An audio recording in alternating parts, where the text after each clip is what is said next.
Hello dear students, once again welcome to NIT Polytechnic College and also welcome in the second semester. I am Professor Swati Ingre from Department of Chemistry with a teaching experience of 11 years and I will teach you the subject Chemistry. First semester में मैंने आपको पढ़ाया था subject basic chemistry और अभी second semester में मैं आपको पढ़ाऊंगी सब्जेक्ट अप्लाइड केमिस्ट्री. सबसे पहले ये समझते हैं कि what is mean by chemistry. The chemistry is the science that deals with the properties, composition and structure of substance. Chemistry एक ऐसा साइंस है जिसमें हम किसी भी सब्सटेंस के प्रॉपर्टीज़ पढ़ते हैं, उसमें क्या खूबियाँ हैं, उसके बाद उसका कंपोजिशन क्या है, मतलब वो कैसे बना है, और उसका स्ट्रक्चर क्या है, मतलब वो किस तरह से दिखता है, उसका अपीयरेंस क्या है, कैसे बना है, क्या प्रेजेंट है उसमें. ये सारी चीज़ हम डिटेल में केमिस्ट्री सब्जेक्ट में पढ़ते हैं. इन शॉर्ट हम ये कह सकते हैं कि it is the mystery of chemical. Chemistry जो है वो केमिस्ट्री मतलब केमिकल्स का मिस्ट्री है. ठीक है. देन हमारा जो मेन सब्जेक्ट है वो उसका नाम है अप्लाइड साइंस और main subject name is applied science, जिसमें हम दो पार्ट पढ़ने वाले हैं. एक है अप्लाइड फिजिक्स और दूसरा है अप्लाइड केमिस्ट्री. अप्लाइड फिजिक्स और दूसरा पार्ट जो है वो रहेगा अप्लाइड केमिस्ट्री. ठीक है. मतलब ये जो अप्लाइड फिजिक्स और अप्लाइड केमिस्ट्री है ये अलग अलग सब्जेक्ट नहीं है कि एक ही सब्जेक्ट के दो पार्ट है. मेन सब्जेक्ट का नाम है अप्लाइड साइंस. तो मैं आप लोगों को पढ़ाने वाली हूँ अप्लाइड केमिस्ट्री. अब अगर हम कोई भी सब्जेक्ट पढ़ रहे हैं तो सबसे पहले हमें ये पता होना चाहिए कि उस सब्जेक्ट का सिलेबस क्या है, मतलब कंटेंट क्या है, हम पूरे थ्रू आउट द सेमेस्टर में उस सब्जेक्ट में क्या पढ़ने वाले हैं. तो मैं ये एक आपको छोटा सा ओवरव्यू बता रही हूँ कि आप लोगों का करिकुलम, आप लोगों का सिलेबस क्या है. ठीक है. तो जैसा कि मैंने आप लोगों को बताया, पहले 3 यूनिट जो है वो रहेंगे अप्लाइड फिजिक्स के और बचे हुए 3 यूनिट जो है वो रहेंगे अप्लाइड केमिस्ट्री के. इसलिए केमिस्ट्री का जो सिलेबस है वो कहाँ से शुरू होता है, यूनिट नंबर 4. इलेक्ट्रिकल ब्रांच के लिए ये जो यूनिट नंबर 4 है उसका नाम है वाटर ट्रीटमेंट एंड एनालिसिस. ये बहुत ही इंपॉर्टेंट टॉपिक है और आप लोगों के जनरल इन्फॉर्मेशन के लिए मैं बता देती हूँ कि मैकेनिकल और सिविल ब्रांच को भी ये सेम टॉपिक कॉमन है. ठीक है.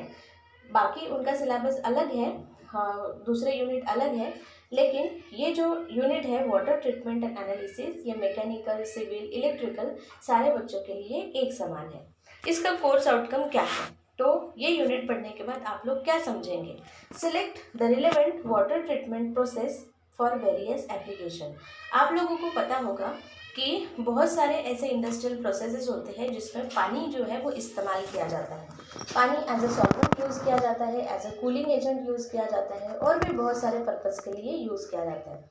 ये इंडस्ट्री के लिए बात होगी. देन डोमेस्टिक पर्पज़ के लिए भी पानी यूज़ किया जाता है, इसीलिए पानी को जीवन भी कहा जाता है क्योंकि ये हमारी रोज़मर्रा की ज़रूरत है. तो ये यूनिट में हम पानी में कौन सी इम्प्योरिटीज़ रहती है उसे कैसे हटाना है, देन हमारे घर में जो पानी आता है उसका प्यूरिफिकेशन प्रोसेस कैसे होता है, ये सारे डिटेल्स जो है वो पढ़ेंगे. तो इसके टॉपिक्स हम देख लेते हैं. सबसे पहले हम जो कंसेप्ट पढ़ने वाले हैं उसका नाम है हार्डनेस ऑफ वाटर. ठीक है. Then effect of hard water. ये हार्ड वाटर को अगर हम यूज़ करते हैं इंडस्ट्री में या डोमेस्टिक पर्पज़ के लिए तो उसके क्या हार्मफुल इफेक्ट्स होंगे वो भी हम स्टडी करेंगे. Then water softening method. अगर वाटर हार्ड है और हमें ये पता है कि उसको यूज़ करने की वजह से ये डिसएडवांटेज हो सकते हैं, तो अब हमारी ये रिस्पॉन्सिबिलिटी रहेगी कि उस हार्ड वाटर को हमको क्या बनाना पड़ेगा, सॉफ्ट वाटर. तो इसके बहुत सारे डिफरेंट मेथड्स हैं, लेकिन हम 3 मेथड पढ़ने वाले हैं जिसमें पहली मेथड का नाम है लाइम सोडा प्रोसेस, दूसरी मेथड का नाम है जियोलाइट प्रोसेस जिसे को कहा जाता है परम्यूटाइट प्रोसेस, और तीसरी इंपॉर्टेंट मेथड का नाम है आयन एक्सचेंज प्रोसेस. अभी फिलहाल तो मैंने यहाँ पे सिर्फ नाम बताए हैं. जब आप लोग इसका वीडियो देखेंगे, इस प्रोसेस को पढ़ेंगे तो आपको ये डिटेल में अच्छे से समझ में आएगा. Then next is portable water treatment. तो सवाल ये आता है कि पोर्टेबल मतलब क्या. तो जिस पानी को हम ड्रिंकिंग पर्पज़ के लिए यूज़ कर सकते हैं, पीने के लिए यूज़ कर सकते हैं, उसे पोर्टेबल वाटर जो है वो कहा जाता है. अब ये जो पानी हमारे घर में म्यूनसिपल के नल से आता है, ये पानी किसी ना किसी नदी का या तालाब का होता है. तो डायरेक्ट नदी से निकाला, तालाब से निकाला, पाइप में डाला और हमारे घर में पहुंचा दिया. इतना सिंपल ये प्रोसेस नहीं होता. वहाँ से हमारे घर तक आने से पहले उसके ऊपर कुछ स्टेप्स परफॉर्म की जाती है, जिसे कहा जाता है सेडिमेंटेशन, कोएगुलेशन, फिल्ट्रेशन और स्टरलाइजेशन, जिसमें उसमें किसी भी तरह की अगर इम्प्योरिटी प्रेजेंट है तो उसको हटाया जाता है। तो ये हम डिटेल में पढ़ेंगे। Then waste water treatment. Waste water मतलब क्या? तो जो पानी कारखानों से गंदा पानी बाहर निकलता है, एग्रीकल्चरल फील्ड से बाहर निकलता है, घरों से जो गंदा पानी बाहर निकलता है, कपड़े धोते हैं, बर्तन धोते हैं, ठीक है, बाथरूम से जो पानी बाहर निकलता है उसे कहा जाता है वेस्ट वाटर। तो उसे भी किसी नदी तालाब में डायरेक्टली मिक्स नहीं किया जाता, उसके ऊपर भी कुछ प्रोसेस जो है वो किया जाता है। तो वो हम पढ़ेंगे वेस्ट वाटर ट्रीटमेंट में। लास्ट टॉपिक इस चैप्टर का है desalinisation process by reverse osmosis. आप सभी लोगों को पता होगा कि हमारे अर्थ के ऊपर सबसे बड़ा पानी का स्रोत क्या है, सोर्स क्या है? तो वो है ओशन। समंदर में बहुत सारा पानी है, लेकिन दुर्भाग्य की बात यह है कि उस पानी को हम किसी भी इंडस्ट्रियल पर्पज़ के लिए या फिर किसी भी डोमेस्टिक पर्पज़ के लिए डायरेक्टली यूज़ नहीं कर सकते। क्यों? क्योंकि उसमें बहुत ज़्यादा सॉल्ट होता है, it is a salty water, ठीक है। तो फिर क्या करेंगे आगे जाके जब पानी की किल्लत होगी तो फिर क्या करेंगे? तो ऐसे कंडीशन में हम इस समंदर के खारे पानी को मीठे पानी में कन्वर्ट कर सकते हैं। कौन से मेथड से? Desalinisation process. कौन सा टेक्निक यूज करके? Reverse osmosis. तो उसको भी हम डिटेल में स्टडी करेंगे। ये हो गया unit number 4। Then next unit कौन सा है? अब जबकि आपकी इलेक्ट्रिकल ब्रांच है तो आप लोगों के लिए ये यूनिट है unit number 5, electrochemistry and batteries, जिसमें से इलेक्ट्रोकेमिस्ट्री टॉपिक के जो बेसिक कंसेप्ट्स हैं वो हम ऑलरेडी फर्स्ट सेमेस्टर में पढ़ चुके हैं। इसका कोर्स आउटकम क्या है? ये यूनिट पढ़ने के बाद आप लोग क्या समझने वाले हैं? तो now students can use the relevant electrolyte in batteries for different application. Batteries में जो डिफरेंट इलेक्ट्रोलाइट यूज किए जाते हैं डिफरेंट एप्लीकेशंस के लिए, उसके बारे में आपको जानकारी मिलेगी। इसमें सबसे पहला कंसेप्ट हम पढ़ने वाले हैं टाइप्स ऑफ कंडक्टेंस। सॉल्यूशन में से कैसे करंट बहता है, मेटल में से कैसे करंट बहता है, वो हम पढ़ेंगे टाइप्स ऑफ कंडक्टेंस में। देन फैक्टर्स अफेक्टिंग कंडक्टेंस, कौन सी चीज़ों की वजह से कंडक्टेंस बढ़ता है, कौन सी चीज़ों की वजह से कंडक्टेंस घटता है, वो हम स्टडी करेंगे। Then types of electrode. Electrode का जो कंसेप्ट है वो हम फर्स्ट सेमेस्टर में पढ़ चुके हैं। यहाँ पे हम कुछ स्टैंडर्ड इलेक्ट्रोड जो है वो पढ़ेंगे। देन कंडक्टोमेट्रिक टाइट्रेशंस, ये एक नया कंसेप्ट है, इससे रिलेटेड प्रैक्टिकल भी हम परफॉर्म करने वाले हैं। तो वो प्रैक्टिकल्स देखने के बाद तो आपको ये टॉपिक बहुत अच्छे से समझ में आएगा। देन बैटरीज, यहाँ से हमारा मेन जो है ना वो पार्ट स्टार्ट होता है। बैटरीज में हमें टोटल 6 बैटरीज जो है वो स्टडी करनी है। पहली बैटरी का नाम है dry cell and alkaline battery. Dry cell पढ़ेंगे, अल्कलाइन बैटरी पढ़ेंगे, उसके बाद lead acid storage cell, nickel cadmium cell, और फिर हम पढ़ेंगे hydrogen oxygen fuel cell and lithium ion battery. ये सारी सेल दिखती कैसे है, उसमें एनोड कौन होता है, कैथोड कौन होता है, कौन सा इलेक्ट्रोलाइट यूज़ किया जाता है, कितना उसमें से इलेक्ट्रिसिटी जनरेट होती है, उसको कहाँ पे यूज़ किया जाता है, ये सब डिटेल में हम ये टॉपिक्स में पढ़ेंगे। ये हो गया है unit number 5। Then next unit is unit number 6, जिसका नाम है मेटल्स, अलॉयज एंड इंसुलेटर। ठीक है, तो इसका कोर्स आउटकम क्या है? ये यूनिट पढ़ने के बाद आप लोगों को क्या समझ में आएगा? तो use the relevant metals, alloys and insulating material in relevant application. अब आप लोगों की इलेक्ट्रिकल ब्रांच है तो आप लोगों को ये पता होना चाहिए कि कौन से कंडक्टर होते हैं। तो मेटल्स आर गुड कंडक्टर, तो मेटल्स के प्रॉपर्टीज़ के बारे में आपको जानकारी होना चाहिए। देन अलॉयज में से भी मेटल होता है, इसलिए इलेक्ट्रिसिटी पास हो सकती है। देन इंसुलेटिंग मटेरियल क्या है, मतलब किसमें से इलेक्ट्रिक करंट पास नहीं होता, किसे इंसुलेटर कहा जाता है, वो कौन से मटेरियल है, उसके प्रॉपर्टीज़ क्या है, एप्लीकेशन क्या है, इन सारे के बारे में आपको डिटेल में जानकारी इस यूनिट में मिलेगी। इसमें हम सबसे पहले पढ़ेंगे properties of metal, different metals की प्रॉपर्टीज पढ़ेंगे। देन एक कंसेप्ट पढ़ेंगे थर्मोकपल अलॉय। ये जो है ये अलॉय से हम किसी भी मटेरियल का टेम्परेचर जो है वो काउंट कर सकते हैं। देन इलेक्ट्रिकल इंसुलेटर, इंसुलेटर कौन से होते हैं, उसके क्या टाइप्स हैं वो हम पढ़ेंगे, एग्जाम्पल्स भी पढ़ेंगे। देन रबर जो है वो नेचुरली ऑकरिंग भी सब्सटेंस होता है, और कुछ मैनमेड रबर भी हम पढ़ेंगे, उसके एग्जाम्पल और एप्लीकेशंस पढ़ेंगे।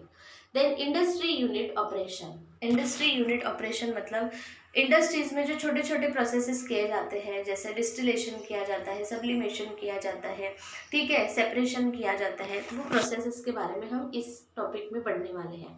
और आखिरी में हमारा जो कंसेप्ट है वो है नैनो मटेरियल। ये एक एडवांस कंसेप्ट है, ठीक है। तो नैनो मटेरियल्स जो है आप लोगों ने सुना भी होगा नैनो पार्टिकल्स के बारे में, तो उसको हम एज ए इंसुलेटिंग मटेरियल कैसे यूज़ कर सकते हैं इलेक्ट्रिकल फील्ड में, वो हम इस टॉपिक में पढ़ेंगे। तो ये हो गया है आपका सिलेबस इलेक्ट्रिकल का अप्लाइड साइंस का। आई होप कि आप लोगों को ये अच्छे से समझ में आया होगा, ठीक है।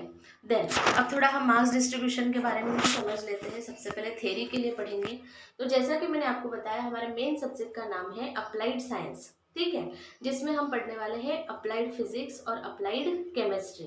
तो फिजिक्स के ऊपर टोटल 50 मार्क्स होते हैं, अप्लाइड केमिस्ट्री के ऊपर टोटल 50 मार्क्स होते हैं। ऐसा आपके टोटल थ्योरी के 100 मार्क्स जो है वो होते हैं। अब ये 50 में से जो 10 मार्क्स है वो सेशनल एग्जाम जैसे फर्स्ट सेमेस्टर में भी आपकी 2 सेशनल एग्जाम हुई थी, फर्स्ट सेशनल और सेकंड सेशनल, वैसे सेकंड सेमेस्टर में भी आपकी 2 सेशनल एग्जाम होंगी। तो अप्लाइड फिजिक्स के लिए सेशनल एग्जाम के ऊपर 10 मार्क है, अप्लाइड केमिस्ट्री के लिए 10 मार्क है। देन माइक्रो प्रोजेक्ट, जैसे लास्ट टाइम आप लोगों ने सॉल्व किया था वैसे इस बार भी आपको सॉल्व करना है।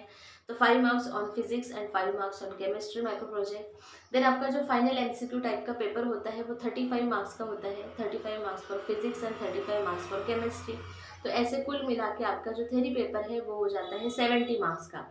थ्योरी पेपर जो है वो कितने मार्क्स का हो जाता है, 70 मार्क्स का, 35 for physics, 35 for chemistry, micro project 10 mark का, और दोनों सेशनल एग्जाम मिला के फिजिक्स केमिस्ट्री के 20 मार्क। तो आपका थ्योरी का वेटेज जो है वो 100 होता है। अब जब आप लोगों की मतलब कॉलेज शुरू रहता था और आपकी एग्ज़ाम होती थी, तो आपका जो फाइनल एमसीक्यू पैटर्न का पेपर है वो 70 मार्क्स का जो है वो रहता था। लेकिन पिछले सेमेस्टर में आपकी ऑनलाइन एग्ज़ाम जो है वो घर से ही हुई थी, है ना। तो उस बार एज़ पर एमएसबीटी की गाइडलाइन आप लोगों को 40 मार्क का ही पेपर आया था। तो अगर इस बार भी ये जो कंडीशन है ये ऐसी ही अगर रहती है तो आपका इस बार भी पेपर ऑनलाइन ही होगा, और फिर पेपर किस तरह से लेना है उसकी गाइडलाइन भी बोर्ड की तरफ से आएगी। और अगर फिजिकली कॉलेज स्टार्ट हो गया तो फिर आपका पेपर इस हिसाब से रहेगा, 70 मार्क्स के एमसीक्यूज जो है वो आपको सॉल्व करने पड़ेंगे। अब ये तो हो गया थ्योरी के बारे में। अब हम ये समझते हैं कि यूनिट वाइज मार्क्स डिस्ट्रीब्यूशन किस तरह से है। तो जैसे कि आपको 3 चैप्टर है केमिस्ट्री में, वाटर ट्रीटमेंट एंड एनालिसिस, इसके ऊपर टोटल वेटेज है 12 मार्क। इलेक्ट्रोकेमिस्ट्री एंड बैटरीज, इसके ऊपर टोटल वेटेज है 14 मार्क्स। और मेटल अलॉयज एंड इंसुलेटर, इस टॉपिक के ऊपर टोटल वेटेज है 9। तो ऐसे कुल मिलाकर कितने हो जाते हैं 35। ये जो 35 रेड में आपको दिख रहे हैं ना, ये 35 मार्क्स ये 3 चैप्टर के कुल मिला के मार्क्स है। देन प्रैक्टिकल के बारे में भी मैं बता देती हूँ। वैसे तो प्रैक्टिकल आपको प्रैक्टिकल के वीडियो में जिस तरह से गाइडलाइन दिया हुआ है वैसे कंप्लीट करना है। तो अप्लाइड साइंस में अप्लाइड फिजिक्स के प्रैक्टिकल रहेंगे, अप्लाइड केमिस्ट्री के प्रैक्टिकल रहेंगे। इसके ऊपर प्रैक्टिकल के ऊपर भी वेटेज जो है वो 100 मार्क्स होता है। 25 मार्क्स एमएसबीटी की फाइनल जो प्रैक्टिकल की एग्जाम है वो होगी, और 25 मार्क्स केमिस्ट्री की। देन आप लोग जो भी एक्सपेरिमेंट कंप्लीट करते हो वो जो रिटर्न वर्क आपका रहेगा, तो फिजिक्स में उसके ऊपर 25 मार्क्स है, केमिस्ट्री में उसके ऊपर 25 मार्क्स है, और ऐसे कुल मिला के हो जाते हैं हॉरिजॉन्टल टोटल भी 50-50, वर्टिकल टोटल भी 50, और टोटल मार्क्स हो जाते हैं आपके 100। ठीक है, तो 100 मार्क्स का थ्योरी है, 100 मार्क्स का प्रैक्टिकल है, और आप अगर अच्छे से प्रैक्टिकल करते हो तो ये मार्क्स आपको आसानी से मिल सकते हैं। ठीक है। देन तो आपने मैं एक बहुत ही इंपॉर्टेंट इंस्ट्रक्शन जो लास्ट टाइम भी मैंने आप लोगों को बताई थी, please read the study material of given topic carefully. जो भी स्टडी मटेरियल आता है वो आपको केयरफुली स्टडी करना है, आपको वीडियो अच्छे से देखना है। Then complete the assignment immediately after viewing the video. जिस दिन का असाइनमेंट उसी दिन आप लोगों को सॉल्व करना है, ताकि आपको वो आसान भी पड़ेगा और आपके ऊपर बाद में बहुत ज़्यादा बर्डन नहीं आएगा। Feel free to ask any queries to the subject teacher. Subject teacher को कोई भी क्वेश्चन पूछने के लिए आप लोगों को हेजिटेट नहीं करना है ना। Then dear students, to understand the upcoming topics it is very important to understand previous one. अगर आप आगे आने वाला टॉपिक अच्छे से समझना चाहते हैं तो ये कंडीशन ज़रूरी है कि आप लोगों को उसके पहले का हिस्सा अच्छे से समझ में आया हो। तो इसीलिए dear students, do a systematic and plan study. शुरुआत से ही सिस्टमेटिक और प्लान स्टडी, सिर्फ पास होने के लिए नहीं पढ़ना है, तो कुछ सीखने के लिए आप लोगों को पढ़ना है। ये व्यू आपको हमेशा अपने माइंड में रखना है। So dear students, don't worry, be happy, keep learning, happy learning. Thank you very much and take care.